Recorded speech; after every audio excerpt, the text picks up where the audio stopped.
Good morning, Hope Community Church. I was wondering if I was going to sit here and do another message, but in light of the neighbor cutting down his tree, and plus it's beautiful out, so I think I'm going to do something different today. Let's get packed up.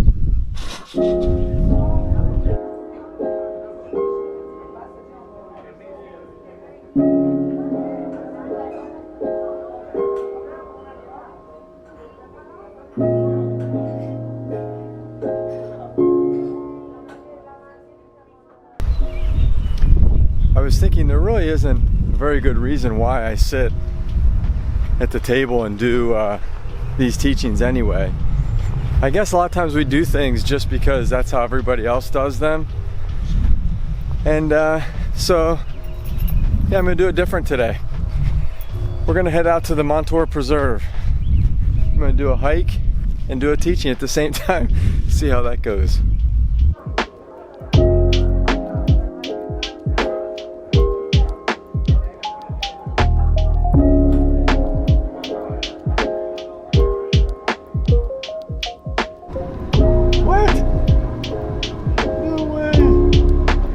Irish dancing. That's the best.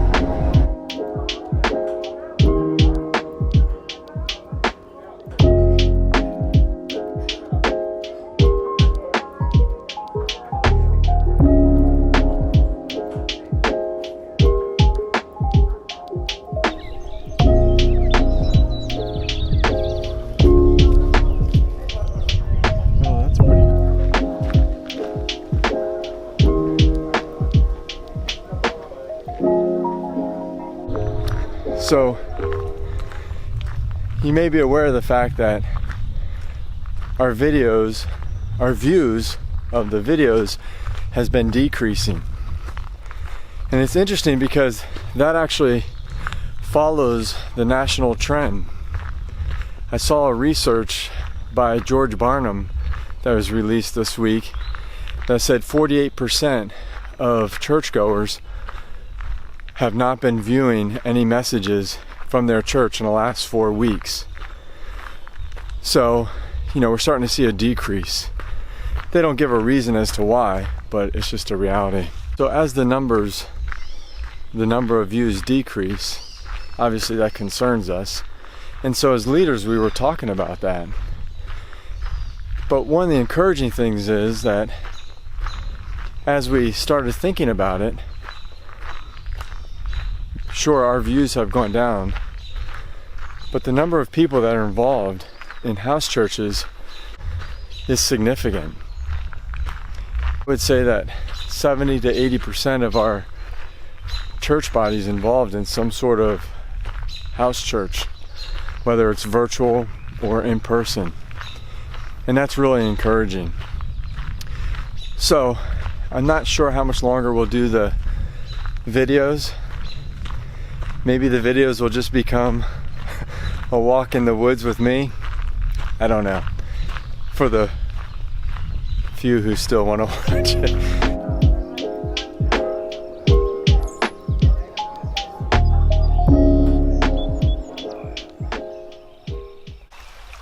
I don't know about you, but for me there's something magical about nature and being in a beautiful environment. Trace and I recently got back from about a 30-mile hike that was full of that environment, and it really had me thinking about two things. One, I'm reading a book called Demolishing Strongholds, which is such a great title, by Johnny Hunt. And in there, there's a chapter on distractions. And for me, I just feel like it's easy to be distracted. Been thinking about Romans 12:2 that says, "Do not conform to the patterns of this world, but be transformed by the renewing of your mind. Then you'll be able to test and approve God's will." Think about that, to be able to test and approve God's will, His good, pleasing, and perfect will. the one thing I want to spend more time on is how much it starts with what we're thinking about, what you're setting your mind on. From there flows our words, our actions, and just how important it is to have the right mindset.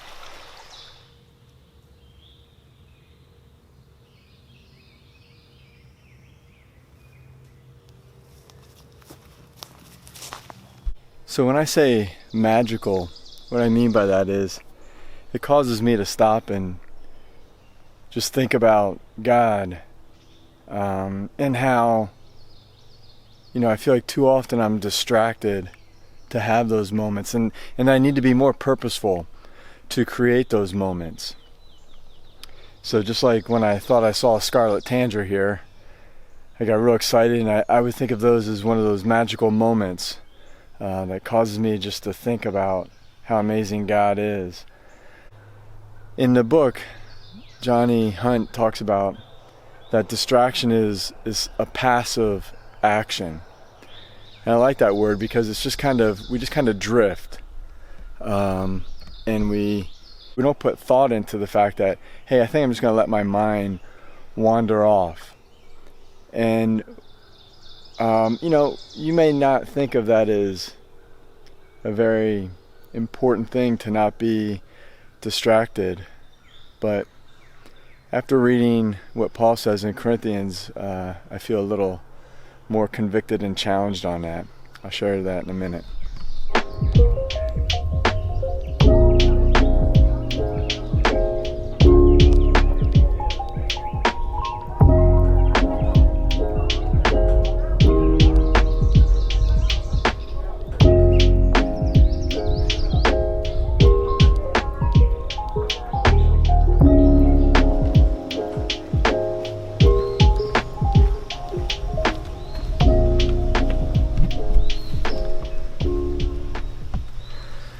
I want to try to share these shots with you,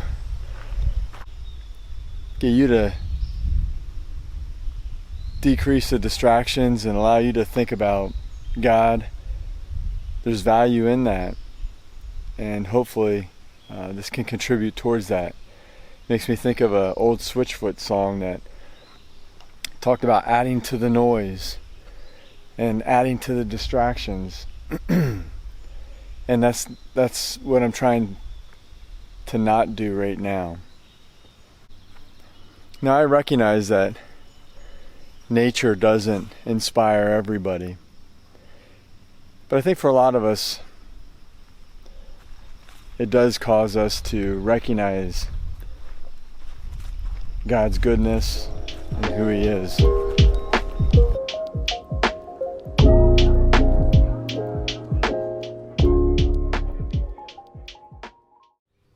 So Johnny Hunt says distraction can come with high cost, whether in our daily lives or our spiritual lives.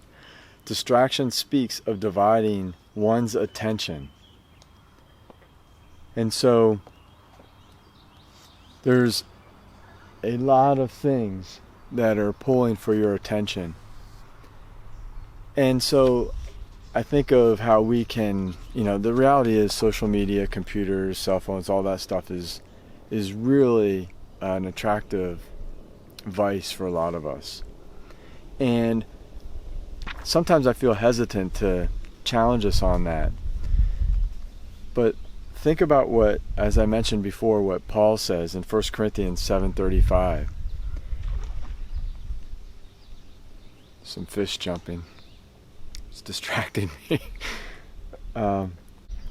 Johnny Hunt shares this. He says, distractions are nothing new, of course. The Apostle Paul once advised his Corinthian friends against beginning some romantic relationships that might cause them real problems due to some political and cultural troubles that were happening at that time. He says, "This I say to you for your own profit, not that I may put a leash on you, but for what is proper." He wrote, "and that you may serve the Lord without distractions." He was basically telling them, don't get married at this point in time because of what was going on in Corinth, because it will cause distractions.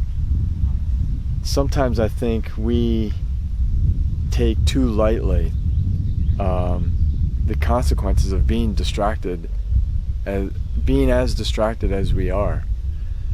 I mean, I just couldn't imagine saying, hey, don't get married. It may distract you from your walk with God, again, at that particular time. But yet I'm hesitant to examine my own life where I'm distracted. I'm hesitant to tell you, hey, it's time to get off the cell phone, or whatever it is that's distracting you.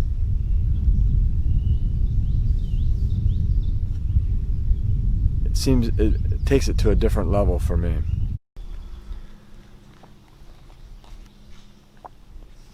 That's why I think it's so important that we continue to renew our minds by focusing our attention on Christ, by focusing our mind on Christ through God's Word. He says that, I thought this was interesting, where he says, we really believe we will enjoy certain distractions that become attractions to us more than we will enjoy fellowship with Christ. He says, listen to what James says. It says, each one of us is tempted when he's drawn away by his own desires and is enticed. So this is a constant battle. We can be thankful that, because of what Christ has done on the cross, that we can, as it says in Romans, have victory over sin. But it takes effort to set our mind on what Christ has done. I'm going to finish with what we started with, which is Romans 12:2, which talks about the idea that we're not to be conformed to the patterns of this world, but be transformed by the renewing of your mind. So I just want to encourage you to think about ways that you can renew your mind, whether it's being on a hike, whether it's spending time in God's Word, prayer, starting to enjoy the opportunities to be with other believers. Whatever it is that causes you to focus and renew your mind, I want to encourage you to do that. Because the idea that we can just passively go through life, expect to have a life that images God well, I don't think that's possible. God has done the work, but He's asking us to be part of that. And oftentimes we're distracted to the point where we are conformed to the world's pattern. There's really nothing different about us. And I believe God desires more for us. He has more for us. And yeah, that starts with us just remembering what Christ has done. It just makes me think of communion and how the main purpose of that is to remember, and how we're to continue to do communion. Because we are forgetful people.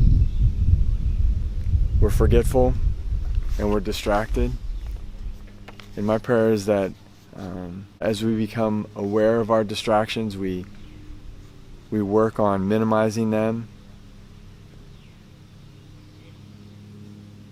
There is a battle for your attention, because where your attention is ultimately going to determine your level of impact as you image God.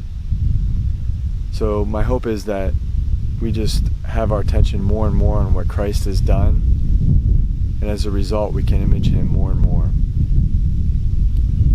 Thanks for joining me on this walk. I know it's a little different, but we'll see how it goes.